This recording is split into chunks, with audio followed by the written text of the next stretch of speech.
fala sobre como a moralidade também obedece a alguns universais. E ele traça 5 ou 6, dependendo de qual artigo do Jonathan Haidt você vai usar, mas eu vou usar hoje 5 pilares morais que todas as culturas humanas têm. Então, citando essas 5, eu estou olhando aqui na minha cola, tá? Cuidado com os mais fracos, ou seja, na pesquisa tem algumas questões do tipo assim: se você vê alguém chutar um cachorro, isso é certo ou errado? A maioria das pessoas no mundo inteiro acha que isso é errado, tá bom? Então, cuidado com os mais fracos é um pilar moral. Tem também o senso de reciprocidade e justiça. Falar assim, poxa, quem é mais fraco tem que ser tratado diferente do que quem é mais forte. Mas também tem o senso de reciprocidade, ou seja, quem trabalha mais deve receber mais, quem se esforça mais deve ser recompensado. Esse é o senso de reciprocidade. Esse é um segundo pilar moral. O terceiro pilar moral é autoridade e respeito. Então, o quanto as pessoas obedecem à autoridade ou têm reverência à autoridade. Por exemplo, aqui no Brasil a gente tem vários jeitos de chamar pessoas de autoridade, do tipo Vossa Excelência para juiz, Vossa Majestade para rainhas, né?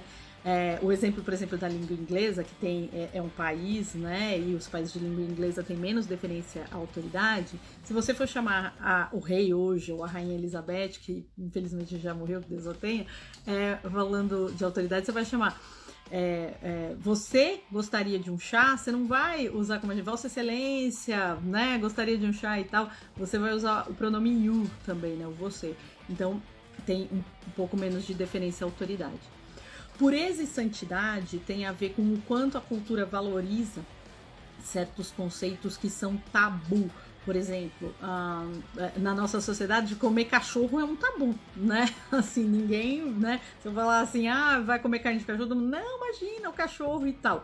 Mas comer carne de vaca é normal, né? Todo mundo é aceito, né? Churrascaria e tal.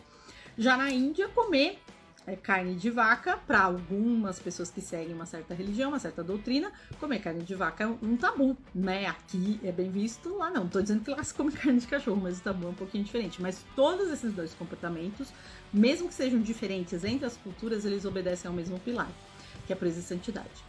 E por último, que é o conceito de tribalismo, que eu vou falar bastante agora, que é a questão de lealdade ao grupo, tá? As sociedades variam muito em relação ao quanto se valoriza a lealdade ao grupo, o quanto que você pode ter dissenso entre os indivíduos da sociedade. Algumas sociedades, principalmente as nipônicas, chinesas, coreanas e tal, elas têm muito pouca liberdade no sentido de você poder discordar do grupo que você tá. Isso é mal visto, você deve deferência ao seu grupo e concordar com todo mundo.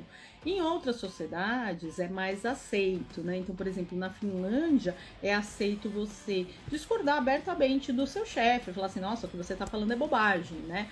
Aqui no Brasil a gente tá mais ou menos no meio do caminho, né? Assim, não é que a gente é tão diferente à autoridade quanto os asiáticos, mas também a gente não é assim nesse nível dos finlandeses, né? De discordar do chefe em público, né? Você vai esperar e falar com a pessoa no particular, principalmente se for chefe, para você não envergonhar, entre aspas, o seu chefe. Então, voltando, são os 5 pilares da moralidade. Cuidado com os mais fracos, reciprocidade e justiça, autoridade e respeito, pureza e santidade e lealdade ao grupo.